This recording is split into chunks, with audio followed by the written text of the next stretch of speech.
on YouTube, I have a welcome statement along with the link posted that they can add comments if they choose to.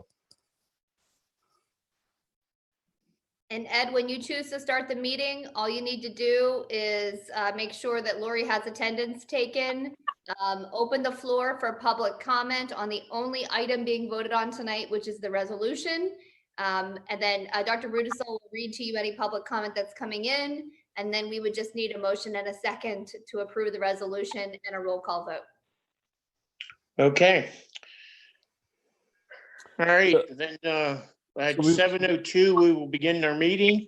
Okay, before we do that, should I be sharing the agenda on the screen so they don't see us? They see what okay. So hold on there, Mr. Groft. Okay. Share my screen here. We're voting on one item. Share that. And there we go. So now on the YouTube channel should be our agenda. All right, Okay. we're ready. All right. Well, we will now open the meeting at 7:02. And why don't we take a roll call so we know who all is here? Ed is here. Okay, do you want me to just go through the, Yes. Yeah, why don't you do that? And then you can check off to make sure everyone's here. Mr. Buckley, Here. Mr. Flickinger, Here. Mr. Huffman, Yes. Ms. Gauker? Here. Mrs. Bolton? Here.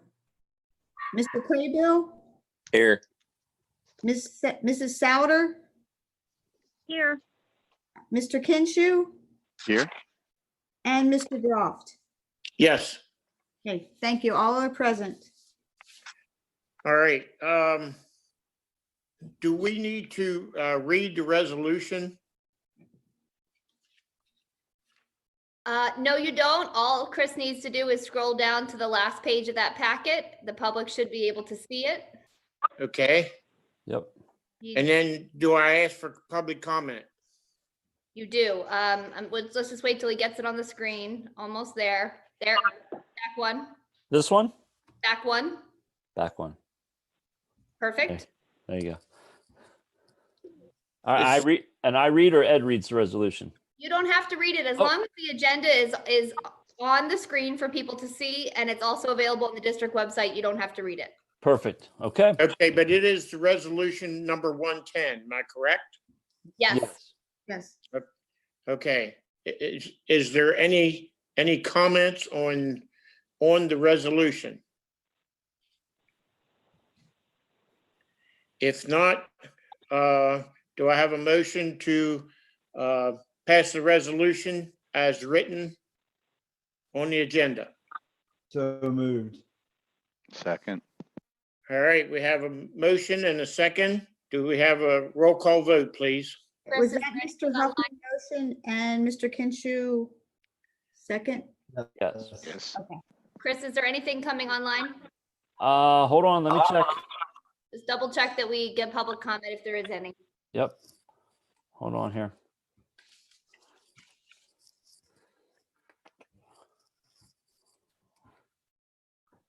That one.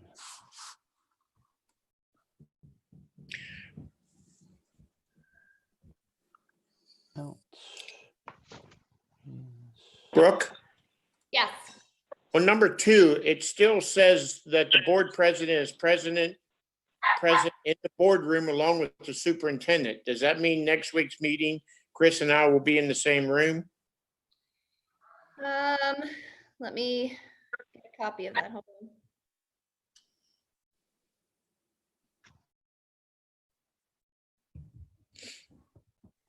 We're just looking at a desktop now, if that matters.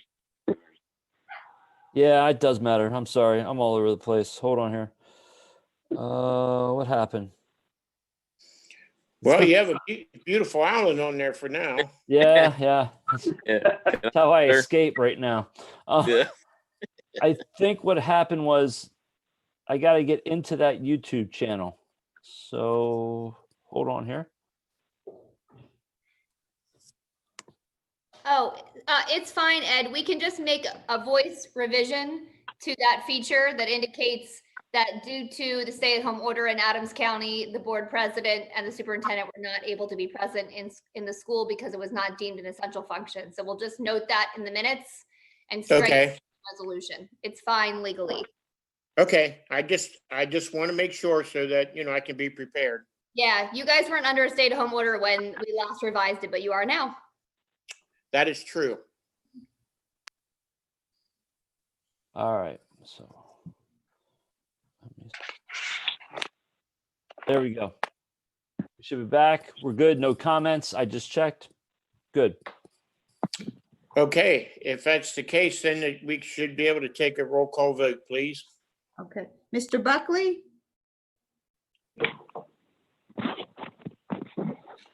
Yes, off mute now. Mr. Flickinger, Yes. Mr. Huffman, Yes. Ms. Gauker, Yes. Mrs. Bolton, Yes. Mr. Craybill, Yes. Mrs. Souter, Yes. Mr. Kinshu, Yes. and Mr. Groft. Yes. Okay, thank you. All right, the resolution passes. Do we now go to the start of the page and go over the issues at hand? Correct. All right, then I guess we're back to Dr. Rudisil. Okay. So for finance tonight, obviously we'll pay whatever bills need to be paid. We'll also do the school and lunch program. And in addition to that, there's a couple things that will end up in finance that we need to talk about. And one of those is transportation. And luckily, Brooke is joining us tonight, can maybe guide us with some of this. Kind of let you know where we are right now with transportation. We are going to pay Lincoln Bus Line for their service up to March 13th, 2020. And that was obviously the last day that we had kids and the last day that they transported kids. The question is, do we pay them moving forward? Do we try to renegotiate our contract with them moving forward for what these next 2-3 months may look like and beyond?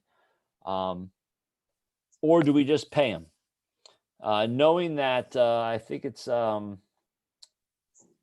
bad with numbers, 751, Act 13, whatever the case may be, that states that we will get reimbursed by the state for our transportation if Lincoln can prove that they have been paying their employees up to this point. I believe that's correct. Yes? Yeah, and the basic provision, there's sort of two payments that occur. Number one, you're getting paid this year for transportation that happened last year. Mhm. And then there's a promise of subsidy from the state if you determine to make some payments. With respect to the legal advice on that, I'm going to give you more guidance in executive session because I don't want to put my legal Perfect. advice out Yep. on the public airways. But the choices you outlined are exactly what the choices are. Districts are taking a variety of different approaches on this. It sometimes stems from considerations about how concerned you are about the ability to have a standing army of drivers if and when school returns. I would just state, not my legal opinion, but my practical opinion, I think it's very unlikely that we will return this school year. The physical operations. So we'll talk more about that in the executive session, but just wanted to let you know that is going to be an impact, obviously, with what we do. Also with finance, today, tomorrow, and Wednesday, working with Dr. Perry and Dr. Sipe on the equity grants through the state, and that's to try to secure more iPads for our district through this grant. We're obviously finding by having to do this that we scraped together 600 iPads through the elementary, CVIS, and middle school to be able to go 1-to-1 7 through 12 with our kids. Right now, if we're looking at equity, we don't have it because our K through 6 kids cannot do a lot of stuff online unless, of course, their house has home device and internet.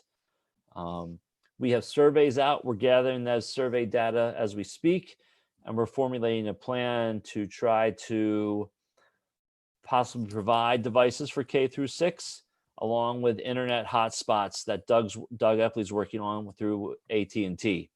The problem with AT&T is they are so back ordered, they don't have enough right now because of this pandemic. So that's what we're looking at right now. But I wanted to make you aware that we are applying for the grants, and we're applying for approximately $1 million out of the $5 million, which probably means we may not get it. But we got to be honest, and reality is we need about 2,200 iPads for our K through 6 kids in order for us to be an equitable district that we can truly do our continuity of education plan. I have a dumb question. I'm sorry. Go Do ahead. these iPads have hotspots on them, the ones the kids have already? No. These are not cellular enabled devices. They are just Wi-Fi enabled iPads. Now, of course, Apple's willing to sell us ones that have cellular service for a price. Yeah. But moving forward, if we have these 1-to-1, there's no need to have that cellular spot on that device right now.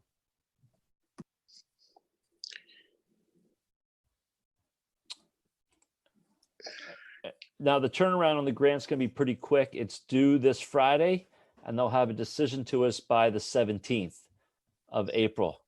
So reality is, if we get this money, Apple can turn around and probably get the devices to us within 2-3 weeks.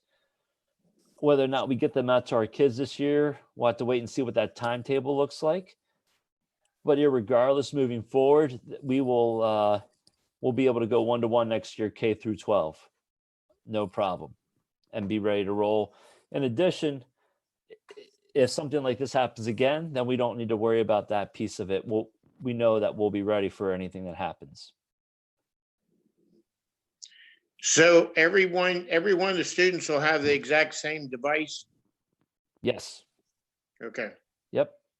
And right now they don't. Our 9 through 12 have the same device. Our 7 through 8 have a hodgepodge of iPad 5th gen and iPad 6th gen, as we just scrounge the district to get 600 to try to make them go 1-to-1, 7 through 12. And the other piece, I'm going to let Lori Duncan talk about this piece, is the potential budget that we may be facing for 2021 with and the impact from this COVID-19 pandemic. So Lori, you ready? Sure. Dazzle 'em. Okay, so today I was working with Forecast 5, and they are helping districts take a look at what is going on and how to deal with it, and giving some suggestions as to where the budget implications may be. The biggest impact is going to be to the local sources. What that's going to be at this point in time is hard to tell. Some of the people are thinking it's going to flow with the unemployment rate. If that goes up to 30%, you could see a 30% cut in some of the local revenue. There are some suggestions out there, things looking, some legislation, and one of the things is looking at delaying the real estate taxes, which would have a cash flow impact, delaying that, extending the discount period, extending the par period, extending the penalty period, those types of things. They're also looking at possibility of a tax rate freeze, which would mean no tax increase for the 2021 year. So that's a possibility. Delinquencies, they're looking at that, all those types of things would be affected, and how we, at this point, it's too early to really know. It's going to depend on how soon people can get back to work as to what the impact is. We won't see as much of an impact in 2021 or this this school year, the 1920, but it'll be the 2021 year and going forward. There are things where we have fuel purchased. We'll be pushing our fuel out to, it probably will be pushed out as far as 21, 22 because of the quantities that we've purchased ahead of time. It's all those types of things. There's so many unknowns. So at this point in time, budgets will have to be revisited even up until probably till they're finally approved, just because of all these unknowns. So I don't know if Chris, if you want me to go into detail with any of the other items. No, I think we're good right now. I think the main thing is, though, I know the goal was to have our budget finalized for April so that we'd have it ready to go in May. We're going to push it back another month, and we'll present in May and then have it sit for 30 days and approve it in June. We just need to see what happens here. And we're not going to know that much more in 30 days, but we'll have a better idea, and it gives us a little bit more time to look at some stuff, to finalize our budget, to make sure that we're presenting something. We might have a better idea too with numbers when we meet next month in the beginning of May, with what that impact could be on us financially. Right. I mean, there's some things where our expenses, of course, are going to go down a little bit with some of the things, just because we're not buying supplies, those types of things. But it's going to be more the revenue impact of the loss in revenue, and going forward, not knowing what that's going to look like. There are many groups that are they're estimating different situations. So as time goes on, we'll know a little bit more. But we're going to continue to work and try and keep you informed with all the things that we see happening. Lori, would it help to push our June meeting, a week or two? I don't really know if that would have much. I don't think that would have really any impact at this point. I think, there are some districts that are looking at, I've heard some bigger districts talk about pay freezes. I mean, there are so many things floating around, but I don't know that pushing out that one week or so would make any difference. I was just trying to give you more time to advertise after Right. finalization. Well, I think that it may even be a situation where the state's going to give us time to extend approving a budget. They may even let us make changes even in the 2021 year, because I don't see them having a budget ready. So I don't know if Brooke can speak to that, if she's heard anything. I haven't heard anything, but I think your point is a good one, because I was thinking the same about, I'm not sure what the state's situation is going to be. So I fully expect that they're going to consider themselves first. They're going to find themselves in a similar position as we are, and then eventually we'll get a little bit of relief. But I don't think moving any meeting dates now is going to help a whole lot, particularly because of how far in advance you have to advertise. It's not going to get you that much closer to the June 30 deadline. So I would keep it where it is and see what leeway we get in the next 2 months. Right. Okay, thank you. Thank you. Okay. We'll go on to Ways and Means. Right now, we're going to recommend that we do the approval of an updated board policy 335 on Family and Medical Leave Act, and that's at the end of this document. So I'll click there to go there quickly. And what we're looking to do with this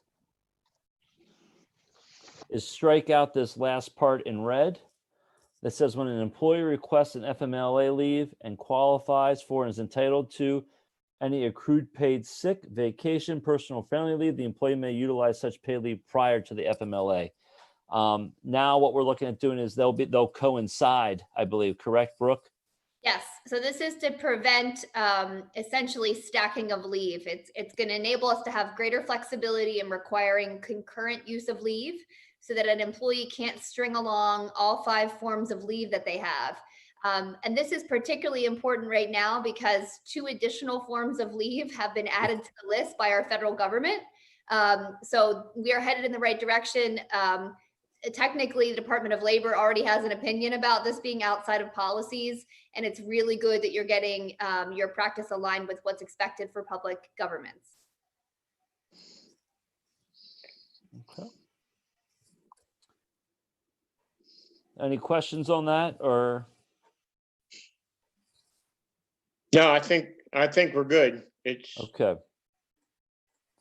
And obviously the resolution, which we've already done, Mr. Groft. So we're good there for Ways and Means. As we're in Ways and Means, I'm gonna hand it over to Dr. Perry, because I believe, well, I don't think we had to have an official board approval for our continuity of education plan. I want her to present it to you guys, and if we were to vote on it, it would end up in Ways and Means anyway as a voting item. So I'm going to let her present, and what I'll do, Dr. Perry, if you're okay with it, I'm going to drag this over this Google Perfect. Doc right here, Perfect. and if you talk, I'll go to the documents you want me to. Okay, all right. So let's go ahead and get started with the PDE continuity of education plan. Yep. So this is the form that was provided by the Pennsylvania Department of Education, and the expectation hereforth is that every district makes a good faith effort to continue the education of all students indefinitely. So with that word indefinitely, that certainly leaves the doors wide open as to when we may actually return to business as we previously have understood are normal to be. But moving forward, the context is that we will consider this to take us through the remainder of the school year to May 29th. So all of our plans and everything that I'll be presenting and everything that we will be talking about moving forward, that even though that has not come yet from our governor, that we are closed until May 29, we are having conversations with our administrative staff, leadership, Conewago Valley Education Association, et cetera, to plan for the potential of May 29. So this is the form that the Pennsylvania Department of Education provided, that the expectation is that we answer to these questions. We can add to these questions in terms of what this looks like for families, what this looks like for faculty and staff. But this is the general guideline of the PDE plan that they're asking that we post on our website no later than April 17th and submit it to the state. So this is a 30,000 foot view plan that, for our beginning April 1st through the 8th, which is prior to our spring break. We were closed for those 2 weeks, but moving forward, we are engaging in enrichment and review activities. So that language, the enrichment and review, comes straight from Pennsylvania Department of Education. And, with that, at around that same time, very, very late March, early April, we heard feedback from the federal government that moving forward, that every district, who is engaged in a closure should be making good faith efforts to educate the students during the COVID-19 closures. So that's what that first overarching goal is indicating that we engaged in enrichment and review April 1st through 8th. And we are planning to offer planned instruction along with continued enrichment and review for students K through 12 during this closure, which would begin for us April 14th and continue indefinitely. But that context again is that we're moving forward in our planning towards May 29th. So during the week of March 30th through the 8th, we did focus on the enrichment and review. We've taken information from our faculty and the administrative staff, and we are affectionately labeling this phase 1. So once the closure happened, we brought our team together to have conversations about what we could reasonably do to meet the needs of all students in Conewago Valley. And that was where we determined that we could reasonably and in good faith offer enrichment and review up until April 8th. Following April 8th is our break. And upon our return, we plan to institute what we're calling phase 2, which will continue indefinitely. And we're labeling that as May 29th at this time until further direction comes to us. So the focus of phase 2 will be a mix of planned instruction and enrichment and review. And this is important for our community to understand how we plan to move forward. And I'll go into more detail about what that looks like specifically for us in a moment. So the overall expectations for teaching and learning certainly match up to that idea of planned instruction. So teachers will provide planned instruction beginning April 15th to continue indefinitely as per the language of our governor. We're committed to support the social and the emotional needs of our students during this time, and this is our #1 priority. There are many, many different family situations, as you may already be aware of as board members, and we're trying to be respectful and sensitive to that. The district will provide appropriate and reasonable virtual services to students, and we will also be mindful of the individual goals and plans, operating in good faith to meet the needs of all of our students K-12. And then there's a significant paragraph that we do understand what I just iterated, that there are extreme circumstances that are faced by all of us during this time, and that our goal is to be respectful and responsive to as many situations as we can with this plan. We also want it to be age appropriate. We want it to be circumstance sensitive, and we want it to be on grade level, anything that we move forward. And we're also doing the essential research regarding access issues and specific needs of different populations within our school community.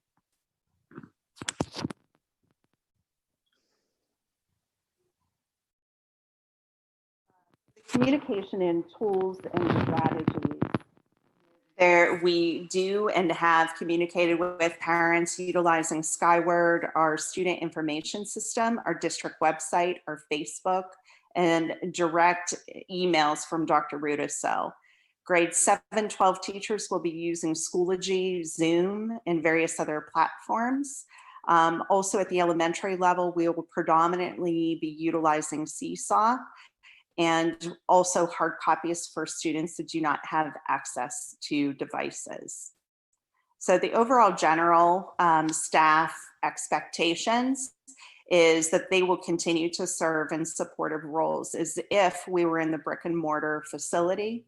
And that can include such things as material preparation, communication with students, professional learning opportunities, lunch distribution, and assist in other ways that are deemed essential as part of our overall operations for our district. The student expectations, which is important, that we are using the word encouraging. And again, that's within the spirit that we understand that there are unique, specific, differentiated situations that we need to be responsive to. So we're inviting them to fully participate in our synchronous and asynchronous learning opportunities on a weekly basis. And what that means is that instead of looking at daily instruction, we're now considering weeks. So when we say that we're thinking, what might this look like until May 29th, the work that our faculty and our administrations has been engaged in is determining what are those power essential learnings that we need to focus on over the next 7 weeks to get us to the end of the school year. And then what we're doing is we're backward designing and we're engaging in synchronous activities. And what that means is together, online, we're all engaging together as a group. And what that might look like are unrecorded sessions with students to engage in discussions, a large group question and answer session, and then also engage in what we're calling asynchronous learning, which would be video recorded instruction by the teacher that our students can access anytime, anywhere. So that's what the difference is between synchronous and asynchronous learning.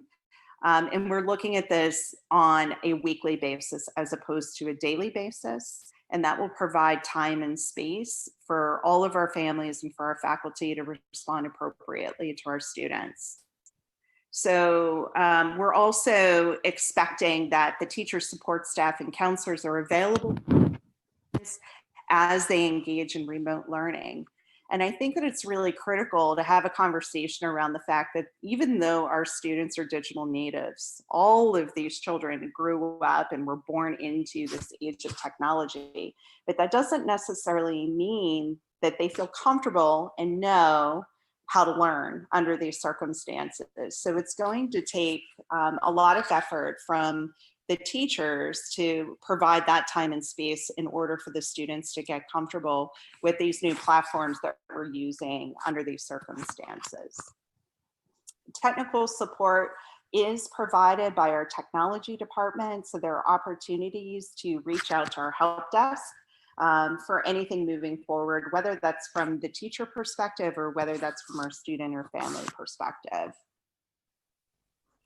So in terms of attendance and accountability, I mean, this is critical. When we're a public education, we need to account for our attendance. So we're focused on the access and the availability of our instructional resources. Our teachers, counselors, staff, and administrators will continue to check in with families and students through the following. So that could look like it would be through email, telephone calls, written correspondence, particularly when students are not engaged in activities. So our perspective is, and our expectation is, like I've previously discussed, that all students will engage on a weekly basis.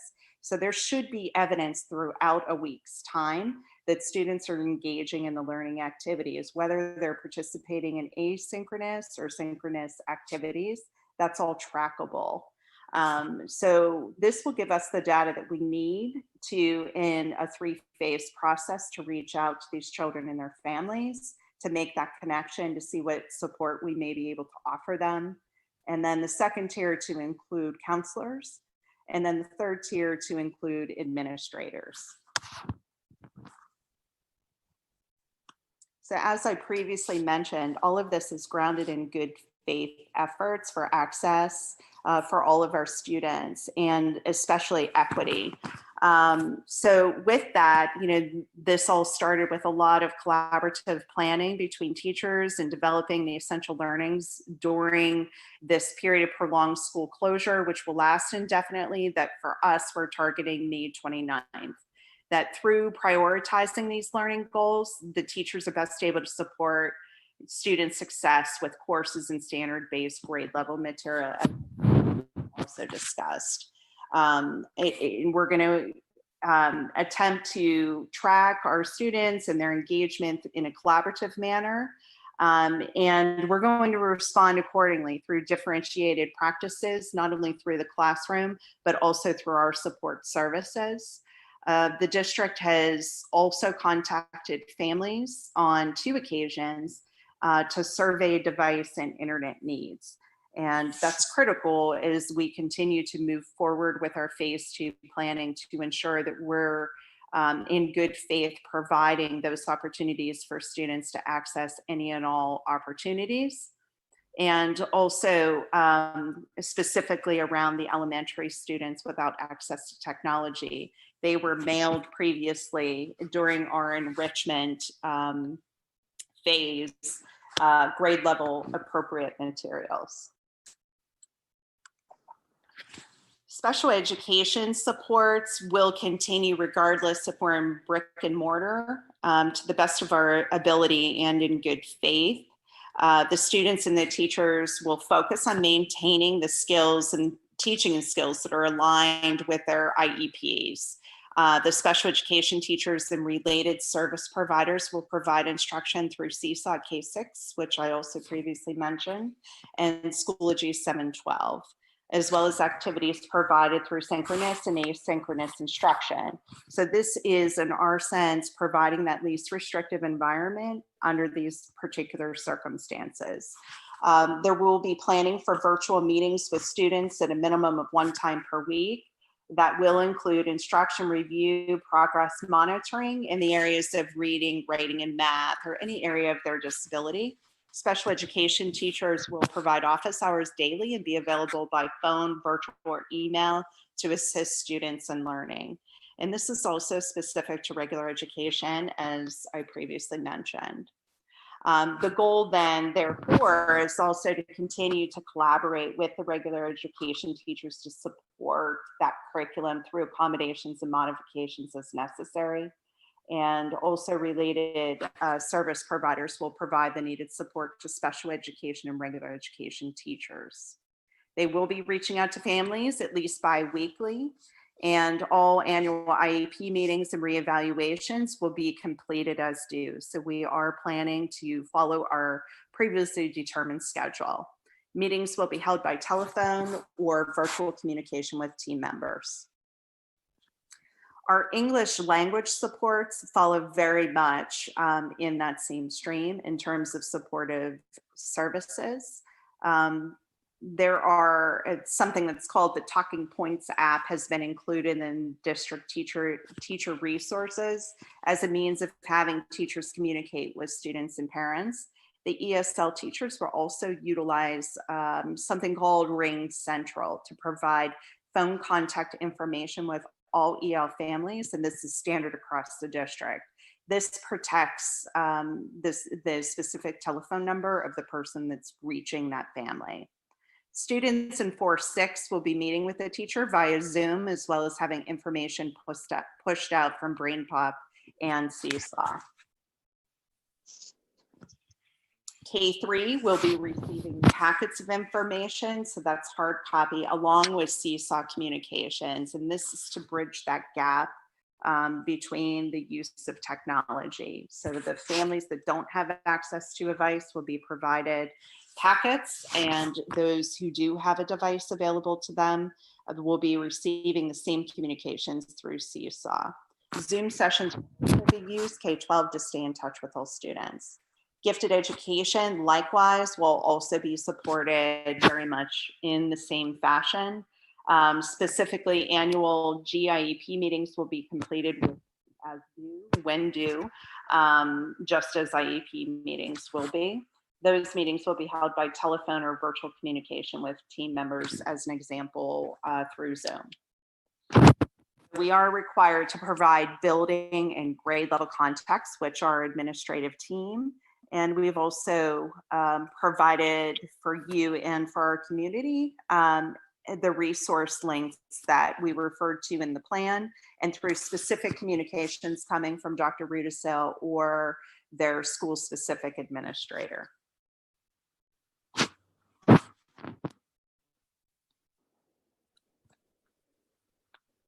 That was a lot thrown at you right there. I know. But that's what we've been working on. That's kind of consumed us here for the past week and a half, 2 weeks, trying to figure this out to make sure we get it right for our families and for our students. Dr. Perry, through this process, are we going to lose any kids, say the type of kid that was going to drop out and they are to the point where they say, well, it doesn't matter anymore? Are we still going to continue to try to keep that student active? Of course. Through this process and collaborating with many of my colleagues, not only in Adams County, but across the state, that is a concern, and it's a notable concern. But moving forward into our district level plan, I think that you'll be pleased to see our level of responsiveness to all students, but most specifically to those most at risk. Okay. I just don't want students falling through the cracks simply because it's easier or more convenient to just walk away. I concur, and I think we all share that concern. Okay, thank you. I have a question. Of course. So I know that Governor Wolf dropped the mandate for 180-day requirement. However, has there been any talk of, say, we're approved to go back middle of May for some reason? Has there been any talk in extending the school year at all? No. No, Um, that's I'm gonna not a be honest plan. with you. May 29th is our graduation date. My fingers are crossed. I'm holding out hope that somehow we'll be able to utilize that day for graduation. But I will not extend the school year. It will be May 29th, and we will prepare for next school year after May 29th.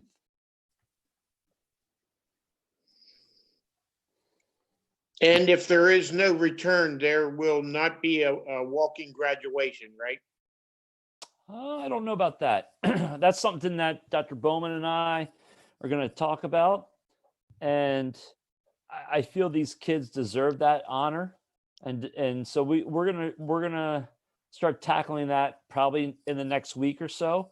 Right now, like I said, our main goal right now is getting this continuity of education plan finished, getting the building ones finished, getting those rolled out to all the teachers and to the staff. Tomorrow, I will be sending a message to the community with this plan, along with links to each building plan, so they can access those also, so they can see what's going to happen at each level. And then once we have that in place and we start getting with that, then we'll start to look at graduation, prom, and a whole bunch of other questions that people have. Okay, great. Ed, you just have to do elbow bumps instead of handshakes. Yeah, yeah. Or a thumbs up. Either that or we'll just touch ankles. Yeah. Now you're just getting risky. All right. All right. Dr. Perry, is there anything else that you wanted me to show here? Was that this plan here or no? Yes, we'll briefly go Okay. over this. I went into significant detail at that 30,000 foot view, which is the PDE level, the Pennsylvania Department of Education level.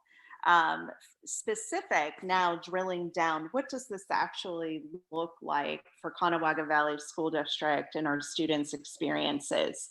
So we did spend a significant amount of time over the past 2.5 weeks or so talking about, what are the roles, what are the responsibilities? And I think that as we move through this process, and as Dr. Rudisil scrolls, because I'm not going to read all of these to you, these are things that we already do. These are already, Mr. Obvious type roles and responsibilities. We already do communicate and provide timely feedback. But our goal, though, is to put into one document that we can share with staff the most critical guidance that we can provide under these circumstances. So what we've done is we've broken it down based upon the group of employee. So we began with principals and we've moved on to teachers in the core, which are our, main areas, our content tested areas, our reading, our math, our science, our social studies, or English at the secondary level. What does it look like if I'm a special education teacher, gifted education teacher, learning support, life skills, English language learner teacher? Well, what about if I'm an elective teacher and a specialist teacher?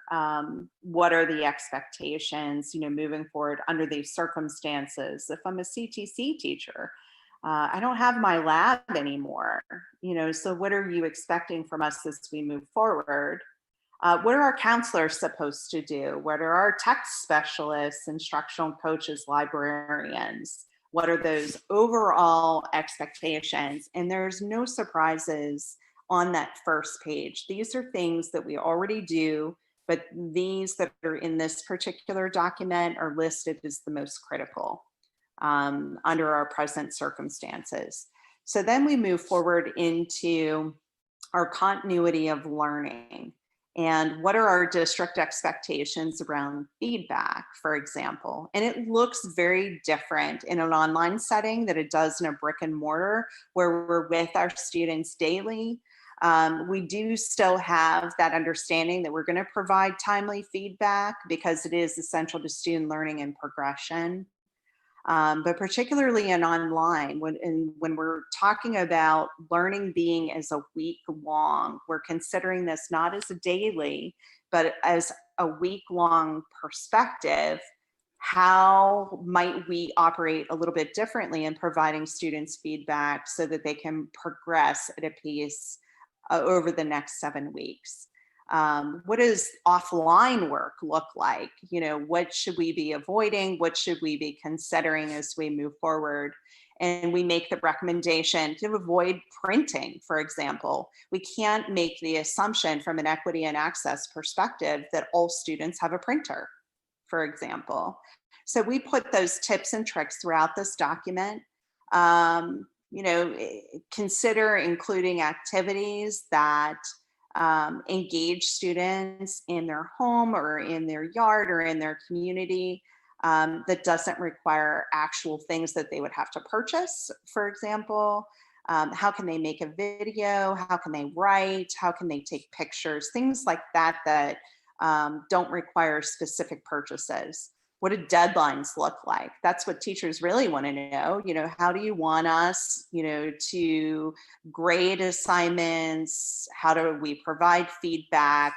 Are we to have deadlines? And again, it's a shift in our thinking where we're not thinking on the daily, we're thinking more on a weekly holistic perspective. And to provide some guidance in terms of what does this online learning environment look like, as not all of our students have been exposed to this, nor have our teachers. So we are blessed and privileged that we are a district that has committed to these online learning environments and these platforms, so the learning curve is less. But we still need to support faculty to lead and direct and to engage students in meaningful learning activities between now and May 29th. That's grade level appropriate. We talk about the difference between synchronous and asynchronous learning. And, you know, specifically around the asynchronous and the synchronous learning, what we've just learned within the past week and a half is that we're choosing to not videotape our synchronous sessions. Originally, we were thinking we might videotape and record synchronous sessions and then make those sessions available to students anytime, anywhere, asynchronously. But in the spirit of protecting student privacy, we're now asking teachers to not videotape that synchronous time, because we want that space to be a safe space that teachers and students can ask questions and check in without that being recorded.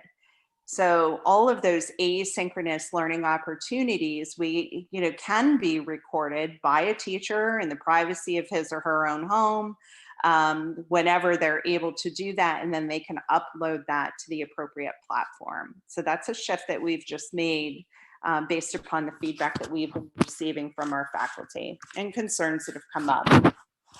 So moving on to video conferencing guidelines, you know, through Zoom, you know, we provide some feedback and ideas for them, and particularly around this idea of etiquette. This is not a familiar platform for students. So just like a regular classroom, that teacher needs to establish a classroom environment that's appropriate for learning. So we do put guidelines in there for that. And there's some professional development. Student check-in and assessment, we call that office hours, or synchronous learning sessions that can be large group that's meant for discussion. And then office hours can be a small group. It can be individual, specific with students or parents. And those are times and opportunities that through email or by phone that we're being responsive to children and their families within 24 hours so that they can continue to progress in their overall learning. So grading, this is probably the most challenging, and this shifts from moment to moment. But where we landed at the time of publishing of this is that K3, it's very, very important to us. And everything that I've mentioned previously is a district that we're sensitive and responsive to students and our family situations. So with that, any type of grading or assessment needs to mirror that vision. And so at the K3 level, The most critical understanding for you is to know that we have no intent whatsoever to retain students from moving on to next grade level while we're in the middle of a pandemic. We don't feel that there would presumably be, because of how children grow and develop at that level very, very quickly, that we're focusing more on an authentic assessment of whether or not our children are meeting grade level standards or if they're progressing towards those grade level standards. There's too many variables that as a school district we cannot control like we can when we see our students every day, face to face. So it won't be graded, but the expectation is that we do provide feedback to students and families to let them know how they're doing. And the critical focus will be, on our English language arts and our math. There will be opportunities to access our specials because we know that those are popular and they engage children.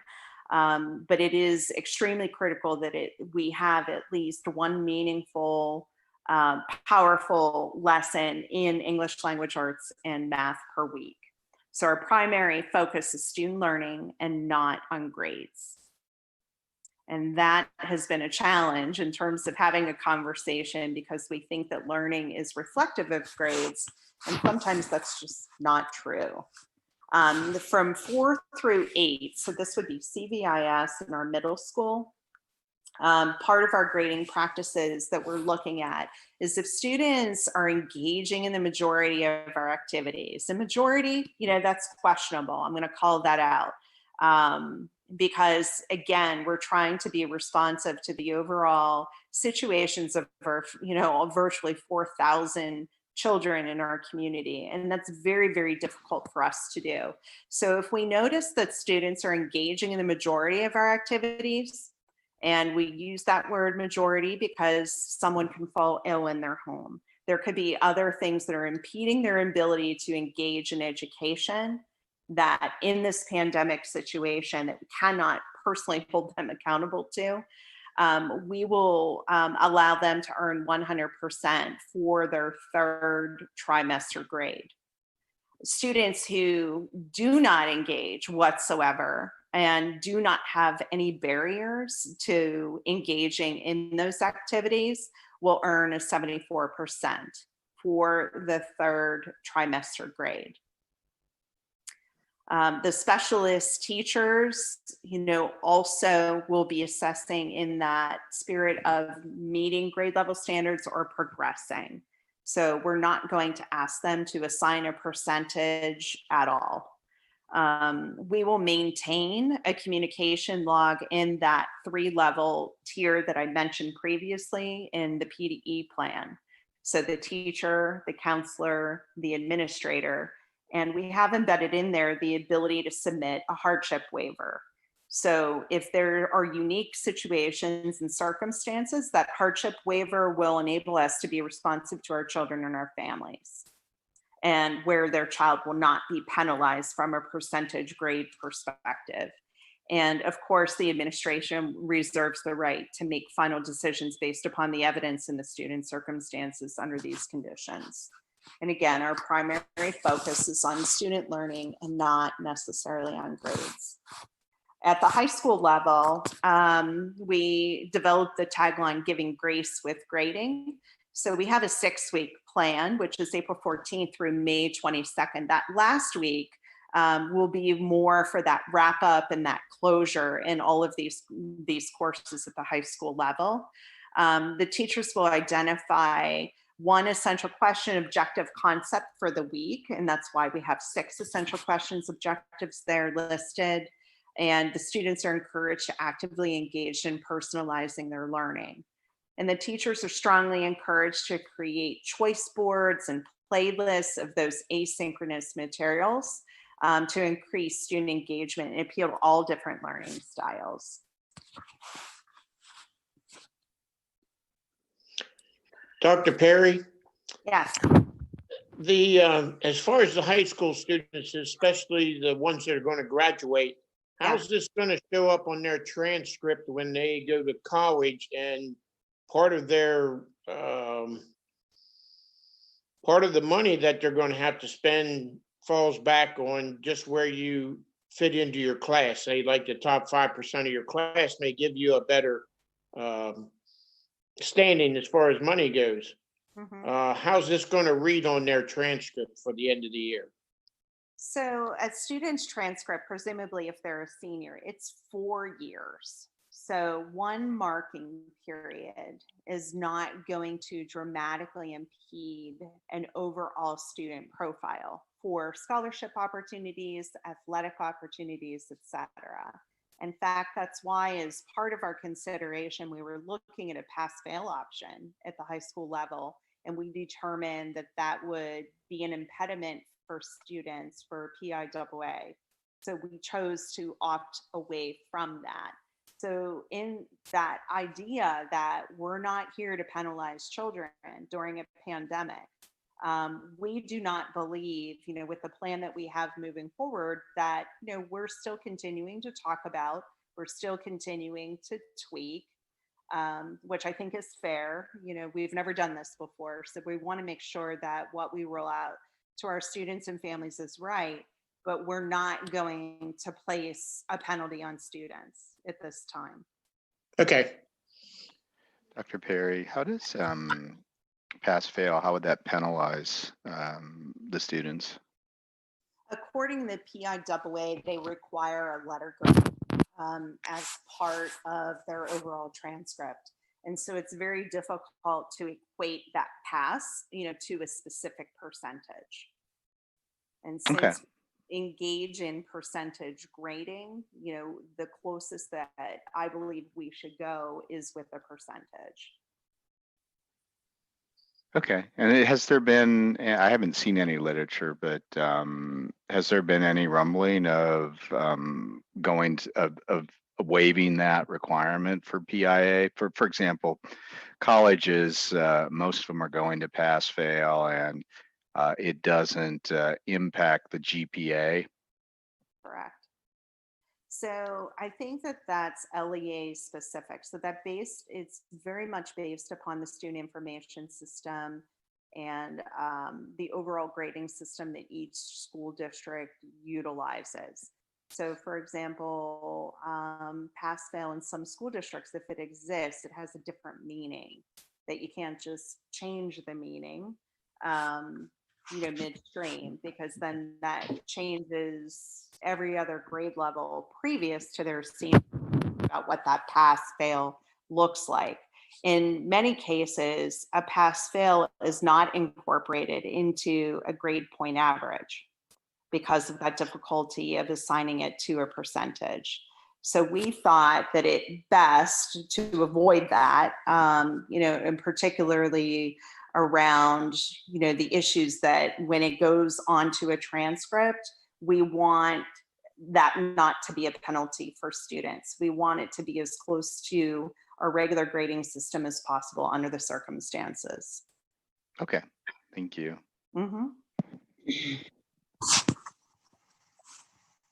So likewise, administration will reserve the right to make the final decisions based upon evidence and student circumstance. So there is some guidance, that is coming out from our government about graduation in particular, just within the past, day or so. And the goal is, the guide really is for us to be able to use that evidence. And if we have enough evidence, to move a student forward and assign them a grade, they're giving us their permission to do so. So during that final week, I mentioned that there would be 6 weeks of instruction in the final week. The students will have the opportunity to submit any assignments throughout the 6-week period. The teachers will have that time and that space to enter those final grades as work is finalized and submitted, and closure activities and engagement with students as best we can under the circumstances.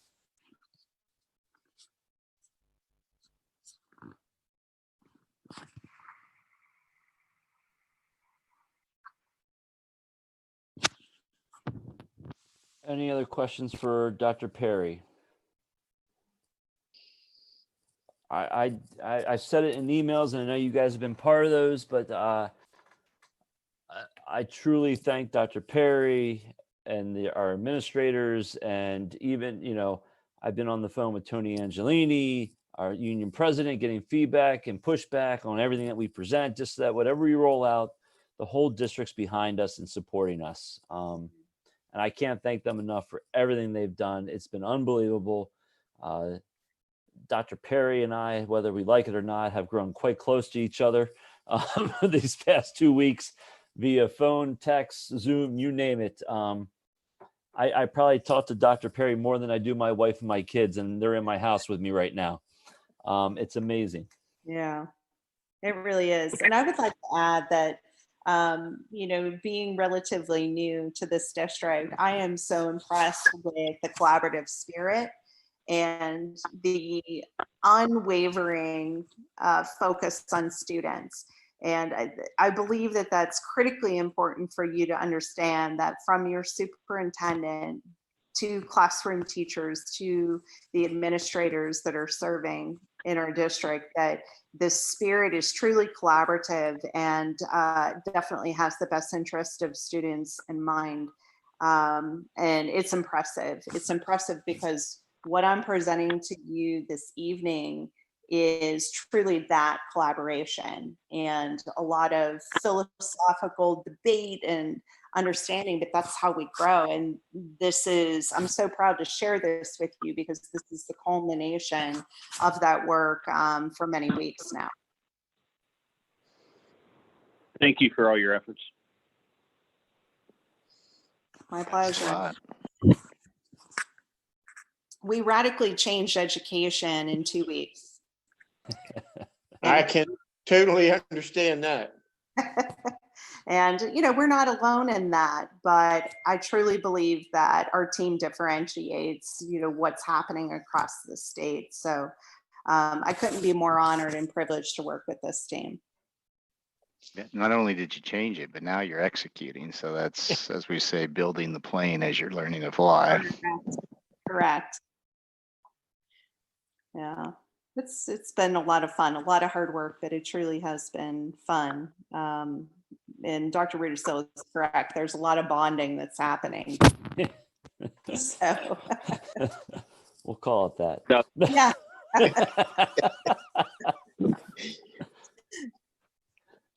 You can set up your cyber school now. Charge big money. Yes. Well, I was in a superintendent meeting, and I think the best thing that was said was from one of the superintendents is like, so the state made a deal with Odysseyware. I don't know if you're familiar with Odysseyware, but it's an online content. They have everything. You name it, they have it. And the state worked a deal that Odysseyware was going to give us everything we wanted for free for our kids. There was one catch. We had to use their LMS, their platform, their server, which none of our teachers knew how to use. None of our kids know how to use. But if we wanted that free stuff, we had to do it their way. So we said, no, thank you. We'll continue to do what we want to do. And the one superintendent said, even if I like that stuff, I'm not doing it. He goes, I want to get to the point where kids come to our school because we offer everything they need, and I don't need to go to Odysseyware. I don't need to go to any other outside resource or third-party company because we have everything we need right within our four walls to offer to our kids in brick and mortar and outside of school. And I think that's the direction we'll eventually get there too, where, you know what, if a kid doesn't want to come to school, fine, we're still going to educate them. And we're proving right now that we can. Right. Just a little quicker and you want it. Yeah, yes, you got it. A little bit quicker, but we're doing it. Surprisingly enough, as you look down the agenda, there is no property and supplies. So we'll move on. And before we go into executive session, I'll just share out my superintendent's report, and that way we can get into personnel and other issues. So what I want to share is just, what have I been doing? Great question. So since March 13th, when that decision was made, mind you, on March 13th, Adams County made the decision to close schools for 2 weeks. And we made that decision at 11:30 a.m. That was after a much uninspiring conference by our Department of Education, our Secretary of Education, Pedro, who gave us absolutely no direction whatsoever on what to do. So we made the decision that we're closing for 2 weeks and we'll go from there. And then, of course, I sent everything out, I think, at 1:30, 2 o'clock that afternoon. And then the governor came on at 3 o'clock and closed the schools. And I was like, thanks for nothing. So, but we were ahead of the game. So then from there, we have created a section on our website for the community to go to for COVID-19 information. Obviously, whether I like to or not, I'm using Facebook to share district information. And I mean that just because I don't like Facebook, but we're using it. I'm sending out Skyward. I'm sending out weekly, sometimes bi-weekly information to the community. I'm also sending, obviously, you're part of my daily emails to staff and to admin every day. So every day, whether you guys like it or not, you hear from me usually between 5 and 6:30 in the morning. I send a daily email out with everything that's going on. My goal is to be completely 100% transparent with staff and with you guys and with administrators, so there are no surprises of what we're doing. We're utilizing, obviously, Zoom right now for meetings and A-Team and Cabinet, you name it. I've become a Zoom expert, and I'm doing my first live stream, which is pretty cool. I joked about text, but my phone is going off all day between text and phone calls. Yes. I think the one thing I'm proud of a couple things, but I'm really proud of Dr. Perry and our continuity of education plan that we've developed. And I'm really proud of the fact that we are still serving lunch, even though, conditions are changing constantly and rapidly. We are still serving over 350 families every time we serve lunch. And to think about that, this past Monday, today, we served 350 plus families, 2 breakfasts and 2 lunches to get them through to Wednesday. We'll do it again Wednesday, and we'll do it again Thursday to get them through the long weekend. And then we'll come back and we'll probably go Tuesday, Thursday, Friday to get them through again. It's nice that the federal government is giving us some money through the state of Pennsylvania to reimburse us for those meals. I know Lori and I talked about this. I don't think it's the full amount that we would normally get for our meal plan, but anything at this point helps. And obviously with 350 families, it's proven that we need to. While just maybe a small percentage compared to 4,000 students, it's still 350 families that we fed and made a difference to. And that's important to me. I'm really proud of the fact that we were able to, our tech department was able to pull together 600 iPads, and we were able to distribute those iPads to our middle school students. Out of probably 620 students that we have in the middle school, only 20 did not come to pick something up. That's it. So really impressive turnout, and obviously a need for those families. Or like I said, Doug right now is working on securing hotspots for families without internet.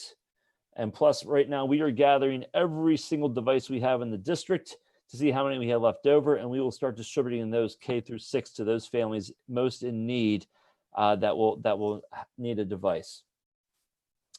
Right now, I know Mrs. Sauter reached out to me about field trips and some other things about people wanting their money back. We're working on that. I will not release any information to parents until we actually have a full plan in place and we can give them all the details they need. Because if I send something out now, I'm going to get 20 million questions back saying, what about this? What about this? I want to make sure that I have everything in place, ready to go, so that when they get the information, they know exactly what to do. So right now, I have not canceled a single thing. I am postponing with the hope that, we'll be back and we'll figure things out and so forth. But, right now I know kudos to Lori Duncan. She got a bank to work with us where we are taking, massive checks, getting cash, and we're going to work on a system that will distribute cash to parents that paid for everything when the time is right to do that, and record that. Kudos to Josh Lovejoy, our HR director. He helped me work on a document for essential personnel that we sent out last week, along with the employee letter. So if they're driving and they get pulled over, they have a letter from me saying they're allowed to drive. Kind of ironic. He also shared with the entire district the FFCRA document. In addition, obviously, we have Zoom interviews coming up for principal and teachers, which I'm pretty excited about. Business continues as usual, whether we want to or not, and we are going to make sure that we hire the best that we can get. So actually this Wednesday, we are interviewing for principals, first round for New Oxford Elementary. And I just got a text from Mr. Lovejoy just right now. And it's about the fact that he just found 3 parents that want to participate in the interview process via Zoom also. So now we will have teacher, admin, support staff, and parent input on this next principal for New Oxford Elementary. So pretty impressive. And then obviously we have our plans that we're doing. So like I said, I'm very, very happy with all that. So any questions for me on anything that I've been up to or anything that I'm doing or anything I can do better in this process, please let me know, because I'm always looking for feedback to grow, to make sure that I'm getting out information in a timely manner to everybody. So far, so good, as far as I can see. Okay. If I may add, it's truly exceptional. And, forgive me if I'm out of bounds, but, like Dr. Rudisil indicated, I'm on the street level with him daily, 6:30 to close to 9:30 every day. And the level of commitment that our superintendent has shown us is unmatched across the state. And I've been engaged with multiple assistant superintendents, like I mentioned previously, outside of Adams County, but across our Commonwealth, and the daily updates to faculty and staff and maintaining that engagement is truly exemplary, and it's appreciated. From the leadership perspective from our principals and from our curriculum leaders, that's enabling this process to move forward smoothly. And we all know that when those processes and the people get in place, that's better for students in the long run. And that's in direct relationship to our leadership with Dr. Rudisil. So I just wanted to share that because he is humble and he did not mention that, although I know you do know he communicates regularly. But it's something that is actually changing the face of how we're able to move forward. And I feel as a board, it's important that you're aware of that. I think when all this is said and done, everybody will know who our true leader was. So. Correct. Yes, sir. And that would be Dr. Perry. All right, moving on. Look on the bright side. Next year, this will make snow days look like a walk in the park. I'm not even worried about a weather related. It's a great point. That's what I'm saying. One thing that will come out of this, I will definitely apply for those flexible instructional days moving forward, because I know we can do this and still educate our kids and not have to take snow days or weather related days moving forward. Absolutely. Yeah, I think some good things will come out of it. Absolutely. Oh, definitely. And, just if you're curious, that application has not yet been released by the Pennsylvania Department of Education. So when that is released, I'm sure that'll be a topic of conversation. And one where we'd be able to fill out the application without too much trouble. That's correct. That is great. So we're ready to roll here. That being said, I believe, Brooke, we're ready to go into executive session. So do I stop the live stream? All right. So hang tight here. Live stream goes off. There should be nothing public about this conference call. It should be closed to the public. All right. So let's see here. Let me. While you're doing that, I'm going to double check the list of participants to make sure there isn't anyone from the outside. Yep. Let me double check here.